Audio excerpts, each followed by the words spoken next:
Në qytetin e ndezur të Tiranës, kukullat e reja prej Qelqi dhe Qeliku përzieshin me hijet e vjetra të Kalas së Lash, jetonte Aleksandër Kastrioti, një milioner që kishte ndërtuar perandorinë e tij mbi naftë, pasuri të patundshme dhe lidhje të errëta me botën e biznesit ndërkombëtar. Ai ishte një burr në të 50-tat, me flokë argjend që i jepnin një pamje aristokratike, sy të kaltër si deti i Adriatikut dhe një buzëqeshje që mund të mbyllte marrëveshje miliarda dollarëshe. Por pas fasadës së suksesit, Aleksandri mbante një boshllëk të madh. Gruaja e tij kishte vdekur para 10 vjetësh, duke e lënë vetëm me djalin e tij të vetëm. Eriku, 28 vjeç, ishte trashëgimtar i perandorisë, por nuk kishte as pak interes për biznesin. Ai ishte një artist, një fotograf që udhëtonte botën në kërkim të bukurisë së fshehur. Dhe pikërisht në një nga ato udhëtime në Paris, ai kishte takuar Lanën, një vajzë 25 vjeçare nga Shqipëria, e rritur në varfëri, por me një bukuri që të linte pa frymë. Lana kishte sy të mëdhenj të zinj, flokë të gjatë valvitës si nata, dhe një trup që dukej sikur ishte skalitur nga Perëndit. Ajo punonte si modele në agjenci të vogla, duke ëndërruar për një jetë më të mirë. Eriku u dashurua marrëzisht me të dhe, pas vetëm 6 muajsh, e solli në Tiranë për ta martuar. Martesa ishte një ngjarje madhështore. Vila luksoze e Aleksandrit në kodrat e Tiranës u mbush me të ftuar nga elita shqiptare dhe ndërkombëtare. Shampanjë rrjedhte si lum, orkestra luante këngë klasike dhe Lana shkëlqente në fustanin e saj të bardhë prej mëndafshi. Aleksandri, duke e parë për herë të parë nusen e djalit, ndjeu diçka të çuditshme, një tërheqje që nuk duhej të ekzistonte. Është e bukura, i tha vetes, duke e shtyr poshtë ndjenjën. Por ajo nuk u zhduk, javët pas martese ishin të qeta. Eriku dhe Lana jetonin në një apartament luksos në qendër të qytetit, ndërsa Aleksandri vazhdonte punën e tij. Por fatkeqësia goditi papritur. Në një natë shiu, makina e Erikut u përplas me një kamion në autostradën drejt Durrësit. Eriku përfundoi në koma, i lidhur me makineri në spitalin më të mirë privat të Tiranës. Mjekët thanë se shanset ishin të pakta. Lana, e shkatëruar, qëndronte pranë shtratit të tij çdo ditë. Aleksandri, i cili e donte djalin më shumë se çdo gjë, u bë obsesionues. Ai pagoi mjekët më të mirë nga Evropa, transferoi Erikin në një klinikë në Zvicër, por asgjë nuk ndryshonte. Dhe në mes të kësaj dhimbjeje, ai filloi të shite Lanën ndryshe.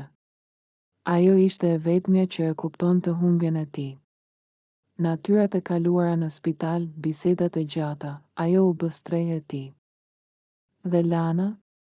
Ajo fsheh një sekret. Para se të takonte Erikin, ajo kishte qenë e dashura e një bosë mafioz, i cili tani kërkonte hakmarrje. Sekreti i saj mund të shkatëronte jo vetëm Aleksandrin, por gjithë perandorinë. Kjo është historia e një dashurie të ndaluar, tradhtie dhe sekreteve që mund të rrëzojnë gjithçka. Pjesa e parë. Aleksandri u ul në karrigen prej lëkure të zyrës së tij në kullën qendrore të Tiranës, duke parë nga dritarja panoramike qytetin që shtrihej poshtë si një tapet me drita. Ishte ora 2 e mëngjesit dhe gjumi nuk vinte. Në mendjen e tij vazhdonte të rrotullohej imazhi i Lanës, ajo duke qarë pranë shtratit të Erikut. Flokët e saj të shpërndar mbi shpatulla, sytë e saj të kuq nga lotët. Sa e brisht është, murmuri ai për vete. Telefoni i tij vibroi, një mesazh nga Lana, nuk flet dot. A mund të vi te ti? Kam nevojë të flas. Ai u ngrit menjëherë, zemra i rrite fort. Vila e tij ishte vetëm 20 minuta larg, por ai i dha urdhër shoferit të tij të besuar, Fatmir, të nisej drejt apartamentit të Lanës. Kur mbërriti, ajo po e priste në derë, veshur me një fustan të thjeshtë të zi që i përshtatej trupit si një dorez. Faleminderit që erdhe, tha ajo me zë të dridhur, duke u ulur në sediljen e pasme pranë tij. Makina u nis drejt vilës. Në rrugë, Lana filloi të flasë. Mjekët thanë sot se Eriku mund të mos zgjohet kurrë. Çfarë do të bëj unë? Jam vetëm 25 vjeç, nuk di asgjë për jetën pa të. Lotët i rridhnin faqeve. Aleksandri e kapi dorën e saj, një gjest që duhej të ishte ngushëllues, por që ndes një zjarr brenda tij. Mos u brengos, Lana. Unë jam këtu. Do të jap gjithçka, para, shtëpi, siguri. Vetëm mos largohesh. Qëndro me mua me ne, ajo e shikoi në sy, e habitur nga intensiteti i fjalëve të tij. Alex, ti je baba i Erikut. Çfarë po thua? Ai u tërhoq, duke u penduar. Faleminderit që më quajte baba, por unë nuk mund ta durosh idenë të humbas ty gjithashtu. Ti je familja ime tani. Kur mbërritën në vilë, Aleksandri e çoi në dhomën e miqve. Por Lana insistoi të flinin në sallonin e madh, pranë xhakut. Ata pinë verë të kuqe italiane, duke folur për të kaluarën. Lana i tregoi për fëmijërinë e saj në një fshat të varfër pranë Vlorës, si kishte ikur në Paris për të punuar si kamariere, dhe si Eriku e kishte shpëtuar nga një jetë e mjerueshme. Ti je Angel, i tha Aleksandri, duke e afruar fytyrën. Alkooli kishte liruar frenat. Buzët e tyre u takuan në një puthje të ndaluar, të ëmbël dhe të hidhur një herësh. Lana u tërhoq e tronditur. Kjo nuk është e drejtë. Eriku është në koma, por Aleksandri nuk ndaloi. Ai nuk do ta di kurrë. Unë të dua, Lana. Që nga dita e parë. Do të blej botën, vetëm të jesh imja. Në atë moment, telefoni i Lanës ra. Ishte një mesazh anonim, sekreti yt është i sigurt për tani. Por paguaj borxhin, ose do ta tregoj Aleksandrit të vërtetën për ty dhe Draganin. Lana u zbardh. Dragan, ishi saj, bosi i mafjes serbe që kontrollonte trafikun e drogës në Ballkan.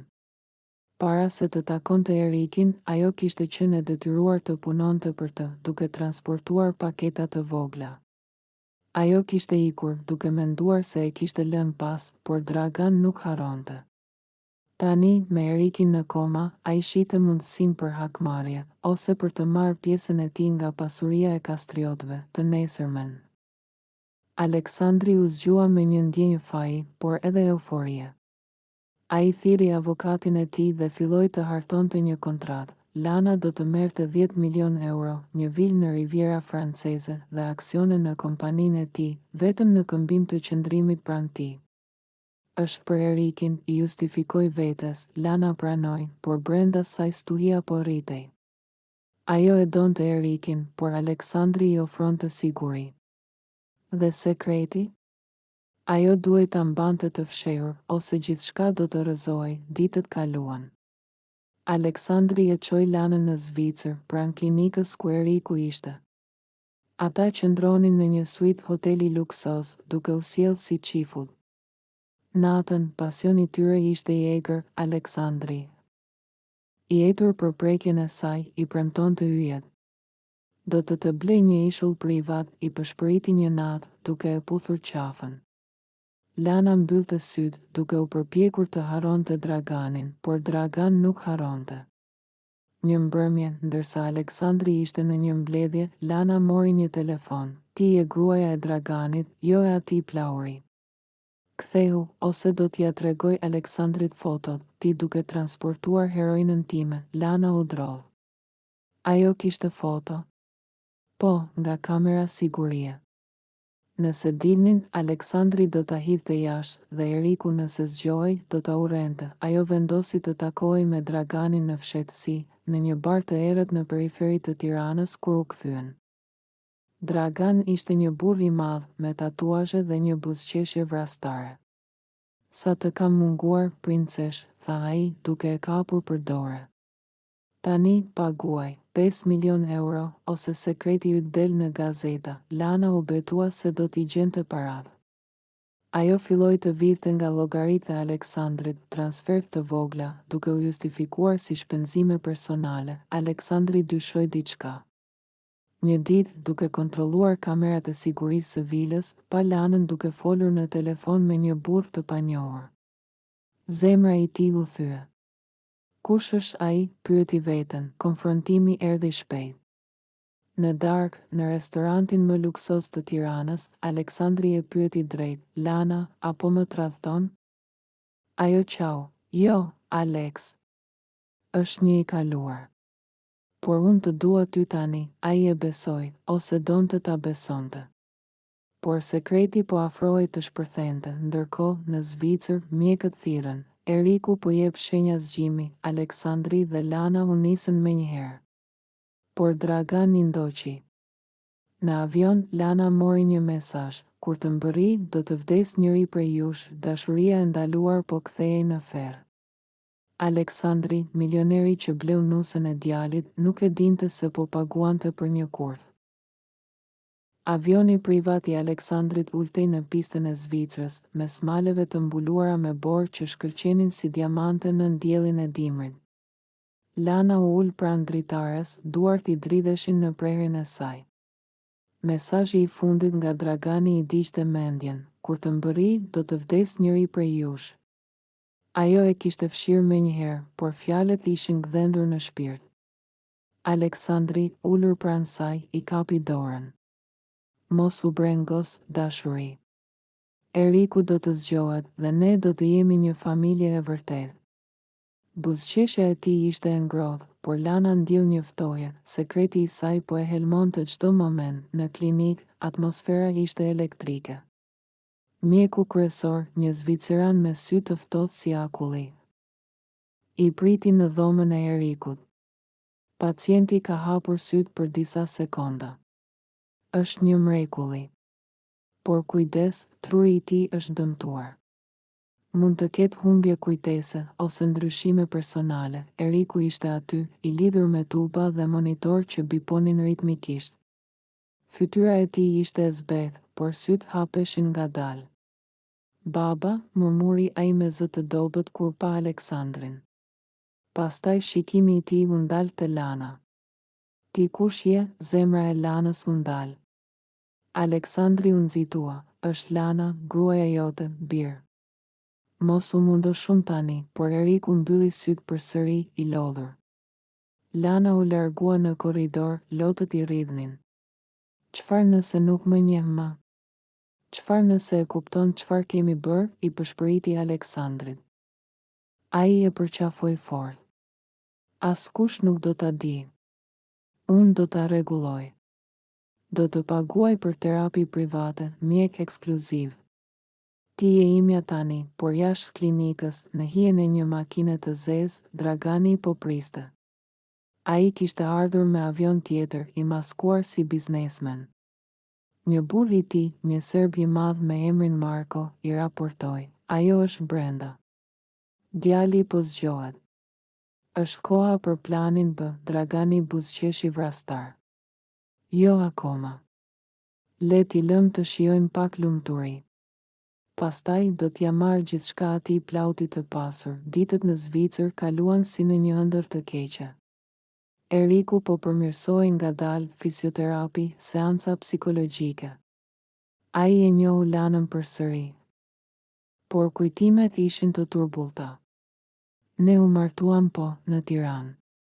Ti je e bukura ime, i tha një ditë, duke e puthur në ballë.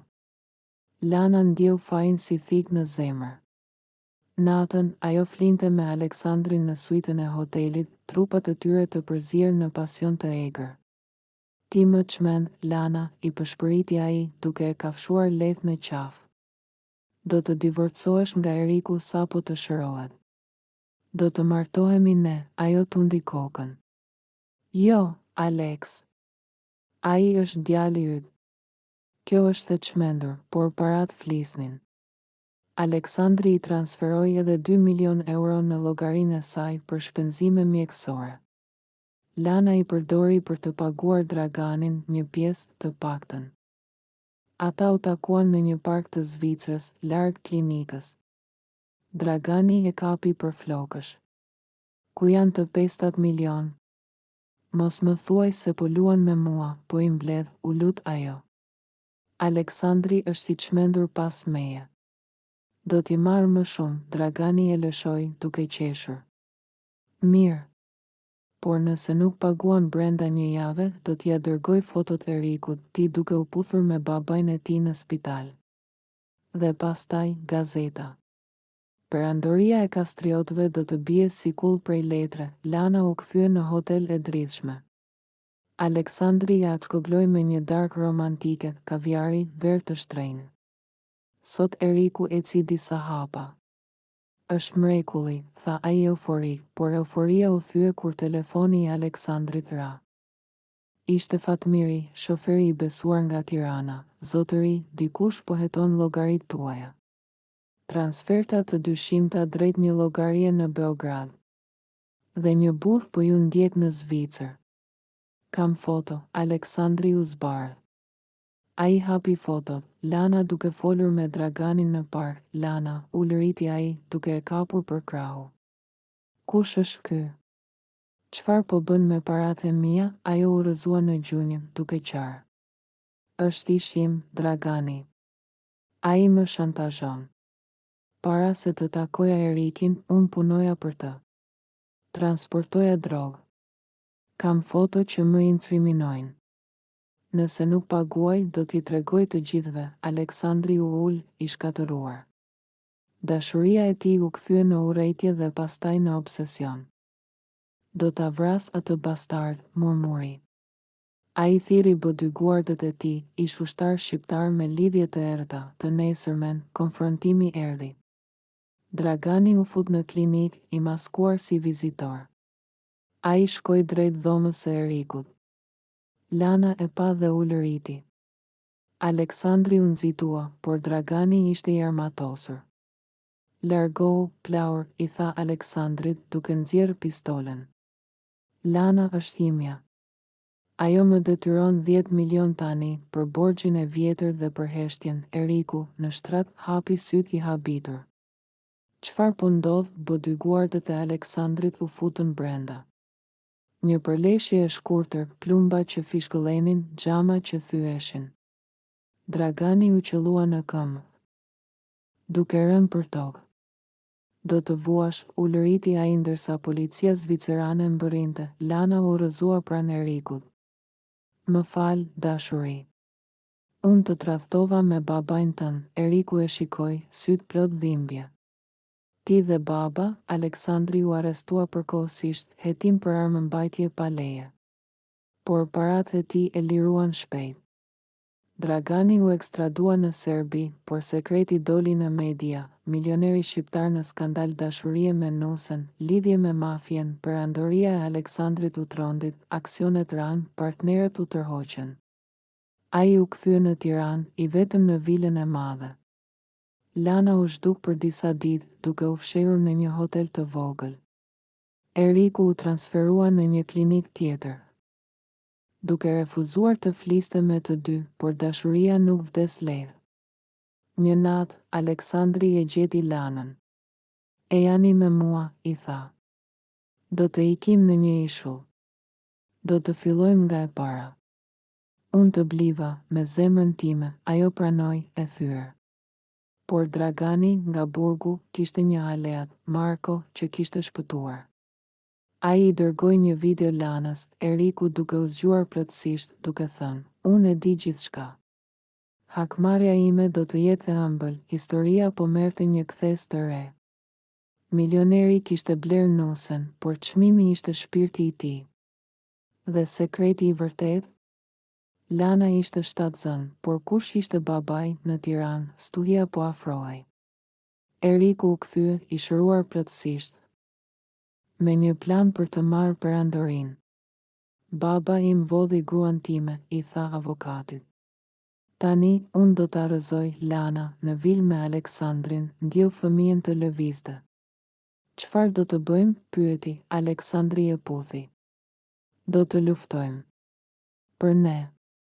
Për fëmijën, por jashtë, hijet po lëviznin. Marko ishte në Tiranë, me urdhër nga Dragani, vritini të dy. Merrni paratë, natën e errët, dera e vilës u hap me forcë. Tërheqja e armëve, ulërimat. Lana u fshen në Bodrum, duke mbajtur barkun. Aleksandri luftoi si luan, por një plumb e goditi në shpatull. Eriku, u lëriti Lana kur pa djalin të futej brenda. Ai kishte ardhur për të shpëtuar apo për të vrarë. Eriku e pa, syt plot urrejtje. Ti zgjodhe atë mbi mua. Tani, përfundoi, por plumbi i Markos e goditi Erikin në kraharor. Ai ra, duke gjakosur, kaos. Policë, ambulanca. Aleksandri ushtrua pranë djalit të tij në spital, përsëri, Lana qau, fëmia është i Erikut. Jo yt, Alex, zbulimi i fundit. Aleksandri u thye. Ti më mashtrove përsëri, por në mes të dhimbjes, Eriku hapi syt. Baba më fal. Unë të dua, familja u ribashkua në lodh. Dragani u kap përfundimisht, Marko u vra në përleshje, muaj më vonë, fëmia lindi, një djalë me sy si Eriku. Aleksandri u tërhoq nga biznesi, duke u lënë të rinjve. Lana u martua përsëri me Erikin. Por natën mendonte për Aleksandrin, milioneri që bleu nusën humbi gjithçka, por gjeti paqe. Sekreti u varros, por hijet mbetën. Muajt pas lindjes së djaloshit të vogël, të quajtur Endri, një emër që bashkonte Erikin dhe Aleksandrin në një farë mënyre, vila e Kastriotëve në kodrat e Tiranës u mbush përsëri me jetë. Por jo me atë jetën e dikurshme, të shkëlqimit dhe festave. Tani, dhomat e mëdha jehonin me qarjen e një foshnjeje, me hapat e ngadaltë të Aleksandrit që ecte me paterica pas plagës në shpatull, dhe me heshtjet e gjata mes Erikut dhe Lanës. Perandoria biznesore ishte shpëtuar në minutën e fundit. Aleksandri kishte shitur disa asete për të paguar borxhet dhe Eriku, me energjinë e të riut të shëruar, kishte marrë timonin. Unë do ta rindërtoj, i kishte thënë babait. Duke e shikuar me një përzierje respekti dhe hidhërimi, Lana, tani 26 vjeçare, ulej çdo mëngjes në balkonin që shikonte detin e largët, duke ushqyer Endrin. Trupi i saj kishte ndryshuar, më i plot, më femëror, por syt mbetnin të njëjtët, të zinj, të thellë, plot sekrete. Ajo kishte zgjedhur Erikin përsëri, pas asaj nate të përgjakshme në vijë. Është babai i fëmijës, i kishte thënë Aleksandrit në spital, duke e puthur për herë të fundit në ball. Ti më dhe gjithçka, por unë nuk mund të jetoj në gënjeshtër. Aleksandri kishte tundur kokën, lotët i rridhnin pa zë. Shko, Lana. Unë të bleva për një çast, por ti nuk ishe kurrë për shitje. Dragani, nga burgu i Beogradit, kishte tentuar një hakmarrje të fundit. Ai kishte dërguar një letër anonime policisë shqiptare, me prova të reja, video të vjetra ku Lana shihej duke numëruar para droge në një depo në Paris. Ajo është gjarpri në gjirin tuaj, shkruaj. Por Eriku, tani drejtori i ri i kompanisë, kishte përdorur lidhjet e familjes për ta mbyllur çështjen. E kaluara është varrosur, i tha Lanës një natë, duke e përqafuar fort. Ti je gruaja ime. Endri është djali ynë. Le të fillojmë nga e para, por fillimet nuk janë aq të lehta. Aleksandri jetonte në një apartament të vogël në qendër të Tiranës, larg vilës. Ai vizitonte çdo të diel, duke sjell lodra për Endrin dhe duke u ulur në kopsht me Erikin. Bisedat ishin të shkurtra, për biznesin, për motin, për shëndetin. Ti më more gruan, i tha Eriku një ditë, duke pirë kafe të zezë. Aleksandri u ul kokullur. Unë isha i verbër nga dashuria, birë. Por ti je gjaku im. Falë, Eriku e fali, ose të paktën u përpoq. Ai e emëroi babain këshilltar Bordi, duke i dhënë një rol simbolik. Parat rrjedhin përsëri, kontrata të reja me naftën në detin Adriatik, investime në turizëm. Lana u bë një nën shembullore, duke postuar foto familjare në Instagram, buzëqeshje të reme për botën. Por natën, kur Eriku flinte, ajo zgjohej nga ëndra, duart e Aleksandrit në trupin e saj. Premtimet për ishuj privat. Çfarë kam bërë, përshpërite, duke parë foshnjën që flinte paqësisht, një ditë pranvere, kur Endri ishte 6 muajsh, një letër erdhi në vijë. Ishte nga një avokat në Zvicër, Z. Kastrioti, klinika ku u trajtua Eriku ka zbuluar diçka në testet e adnës së ruajtura. Fëmia Endri nuk është i Erikut. Është i juaj, Z. Aleksandër, Lana u zbardh kur e lexoi. Ajo e kishte ditur, testi privat që kishte bërë fshehurazi e konfirmonte. Por tani, e vërteta dilte. Eriku e pa letrën dhe u thye. Ti më gënjeve përsëri, u lëriti, duke e kapur për krahu. Endri është vëllai im, Lana u rrëzua në dysheme, duke qarë. Unë isha e 7 zënë para aksidentit, por nuk e dija. Pastaj ti ishe në koma, dhe unë me Aleksandrin. Është i ti, po. Më fal, Eriku u largua nga shtëpia, duke marrë makinën dhe duke u nisur drejt maleve. Ai ndaloi në një pikë panoramike, duke parë Tiranën poshtë. Familja ime është një gënjeshtër, murmuri, duke pirë nga një shishe uiski. Por pastaj mendoi për Endrin, fëmijën që e kishte rritur si të vetin. Jo. Unë e dua atë djalosh, Aleksandri u thirr në vijë. Kur hyri, Lana ishte në sallë, Endri në krah. Është i yti, i tha ajo, duke ia dorëzuar fëmijën. Aleksandri e mori, syt plot lodh. Biri imi përsëri, Eriku u kthye pas disa orësh. 3 burrat, baba, bir dhe nip, u ulën në tryez. Le ta zgjidhim si familje, tha Eriku. Endri do të ketë 2 baballar. Unë do të arris si timen. Ti, baba, do të jesh gjyshi. Dhe Lana ti e gruaja ime për gjithmonë, Aleksandri pranoi, duke u penduar thellë. Ai u zhvendos përsëri në vilë, në një krah të veçantë. Ditët kaluan me rutinë, mëngjese me Endrin në kopsht, darka familjare ku flisnin për të ardhmen. Lana u bëura mes tyre, duke i dashur të dy në mënyra të ndryshme, por fundi i vërtet erdhi një vit më vonë. Dragani u lirua nga burgu për mungesë provash, lidhjet e tij mafioze kishin punuar. Ai u kthye në Tiranë, i etur për hakmarrje. Tani do t'i marr gjithçka, i tha Markos, që kishte mbijetuar dhe ishte fshehur, një natë vere, kur familja po festonte ditëlindjen e parë të Endrit me një festë të madhe në vilë, Dragani u fut me njerëzit e tij. Tërheqje armësh, ulërima. Guestët ikën, por kastriotët u mbrojtën. Eriku u qëllua në këmbë, Lana u plagos lehtë në krah. Aleksandri, plauri i vjetër, mori pistolën e bodyguardit dhe e qëlloi Draganin drejtë në zemër. Për familjen time, tha ai, duke rënë në gjunjë, policia erdhi, Dragani vdiq në vend. Marko u kap këtë herë, prova ishin të pakontestueshme, vetëm mbrojtje, familja u ribashkua në spital. Endri, i vogël, qeshte në krahët e Lanës. Ne fituam, tha Eriku, duke e puthur gruan. Aleksandri buzëqeshi, po, bir.